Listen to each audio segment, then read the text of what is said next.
Chat GPT కూడా చెప్తుంది. మేము బాధ్యత తీసుకున్న నాడు ఒక అనుమానం ఉండేది హైదరాబాద్ మీద. ఇక్కడికి కొత్త పరిశ్రమలు రావడమేమో కానీ ఉన్న పరిశ్రమలు పోతాయంట కదా, పెట్టుబడులు తరలిపోతాయంట కదా అని ఒక అనుమానం నీడలు. 3 లక్షలు ఉండేది ఐటీ కొలువులు, 10 లక్షలకు తీసుకొని పోయాం. టు బి ప్రిసైజ్ 9.5 lakhs తీసుకొని పోయింది కేసీఆర్ గారి నాయకత్వం. భారతదేశంలోనే అమోఘమైన ఐటీ విప్లవాన్ని, fastest growing state in the entire country, Bengaluru తలదన్నాం 3 సార్లు. ఇది భారతదేశంలో ఎవరు చేయని ఫీట్ అది. అట్లాగే 1-2 కాదు, విశ్వవిఖ్యాత కంపెనీలకు తెలంగాణని చిరునామాగా మార్చాం. అమెజాన్ కావచ్చు, గూగుల్ కావచ్చు, మెటా కావచ్చు, యాపిల్ కావచ్చు, ఊబర్, సేల్స్ ఫోర్స్, ఇంకా చెప్తూ చాలా ఉన్నాయి. వాటన్నింటినీ హైదరాబాద్కి రప్పించాము. అల్టిమేట్గా హైదరాబాద్ని ప్రపంచ పటంలో అద్భుతంగా మార్కెటింగ్ చేసి తెలంగాణ అంటే తెలియని వాళ్ళకి తెలంగాణకి పరిచయం చేశాం. సాగునీటి రంగం ఇప్పుడే నేను చెప్పాను, ఇంకొక మాటలో చెప్తాను. తెలంగాణ రాకపూర్వం ఇక్కడ సాగునీటి విస్తీర్ణం 1,31,00,000 ఎకరాలు. 2014లో సాగు విస్తీర్ణం, సాగునీటి కాదు, సాగు విస్తీర్ణం పంటలు పండింది 1,31,00,000 ఎకరాలు.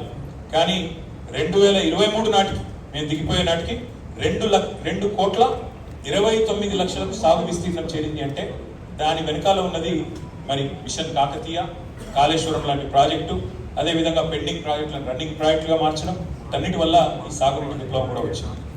ఇక గ్రామాలు ఆదర్శ గ్రామాలుగా పిలుస్తాయి. ఒక గంగదేవిపల్లి ఉండేది తెలంగాణ ఏర్పడక ముందు, ఒకటే ఒక గంగదేవిపల్లి ఆదర్శ గ్రామం అంటే. కానీ తెలంగాణ ఏర్పడిన తర్వాత top 20 villages in the country ఎక్కడ, బెస్ట్ విలేజెస్ ఎక్కడ అని కేంద్ర ప్రభుత్వం అవార్డులు ఇస్తే, కేంద్ర rural development ministry 19 were from Telangana. జాతీయ పంచాయతీరాజ్ దినోత్సవం రోజు 30% అవార్డులు, 3% జనాభా ఉండే రాష్ట్రం 30% అవార్డులు కొట్టింది. That is Telangana. పల్లె ప్రగతి అనే కార్యక్రమం ద్వారా ట్రాక్టర్లు, ట్రాలీలు, వైకుంఠధామాలు, పల్లె ప్రకృతి వనాలు, నర్సరీలు, అవార్డుల పంట పండించి పల్లె ప్రగతి ద్వారా ఒక విప్లవాన్ని, గ్రామ స్వరాజ్య విప్లవాన్ని సాధించింది కేసీఆర్ నాయకత్వం. భూమిపుత్రులుగా తెలంగాణ సాధించుకున్న తర్వాత ఇక్కడి పేదల మీద అభిమానంతో, ఇక్కడి పేద ప్రజల మీద మమకారంతో ఎన్నో మానవీయమైన పథకాలు తెచ్చుకున్నాం. 200 రూపాయల పెన్షన్ ఉండేది తెలంగాణ వచ్చినప్పుడు, దాన్ని 2,000 చేసుకున్నాం. 2,000 రూపాయలు చేసుకున్నాం. 46 లక్షల మందికి ఆసరగా నిలబడ్డాం. అట్లాగే 1 కాదు 2 కాదు, what Telangana does today, India does tomorrow అనే విధంగా, ఇండియా ఫాలోస్ టుమారో అనే విధంగా తెలంగాణ ఆచరిస్తుంది, దేశం అనుసరిస్తుంది అనే పద్ధతుల్లో దేశానికే పరిపాలనలో కొన్ని కొత్త పాఠాలు నేర్పింది తెలంగాణ. ఇది వాస్తవం.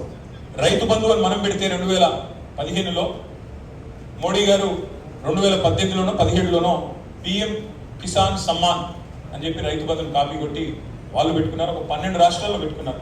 కాలియా పేరిట ఒక రాష్ట్రంలో, కృషి బంధు పేరిట ఒక రాష్ట్రంలో రైతు బంధు పథకం దేశానికి ఆదర్శంగా మారింది. మిషన్ భగీరథ పేరిట ఇంటింటికి నీళ్లు మనమిస్తే దేశానికి ఆదర్శంగా మారి హర్ ఘర్ జల్ అనే పథకం వచ్చింది. మిషన్ కాకతీయ అని మనం ప్రారంభిస్తే అమృత్ సరోవర్ అని చెప్పి కేంద్ర ప్రభుత్వం కాపీ కొట్టి వాళ్ళు కూడా పెట్టుకున్నారు. Imitation is the best form of flattery అంటారు. కాబట్టి definitely what Telangana has done is contributed to the nation. We're less than 3% of India, కానీ we contribute to 5% of India's GDP. We contribute to nation building. జాతి నిర్మాణంలో ఒక కీలకమైన పాత్ర పోషించింది తెలంగాణ. నేను ఇప్పుడు చెప్పింది ఏదైనా తప్పు అని రుజువు ఎవరైనా చేయగలుగుతారని నేను సవాల్ చేస్తాను ప్రెస్ క్లబ్ వేదిక. అది కాంగ్రెస్ మిత్రులు కావచ్చు, బీజేపీ మిత్రులు కావచ్చు, ఇవాళ మీరు దేశంలో చాలా రాష్ట్రాల్లో అధికారంలో ఉన్నారు. తెలంగాణ సాధించిన ప్రగతి కంటే కేసీఆర్ గారి నాయకత్వంలో భారతదేశంలో ఏ రాష్ట్రమైనా కనుక మాకంటే ఎక్కువ సాధించింది అని మీరు రుజువు చేస్తే నేను శాశ్వతంగా రాజకీయాల నుంచి తప్పుకుంటాను.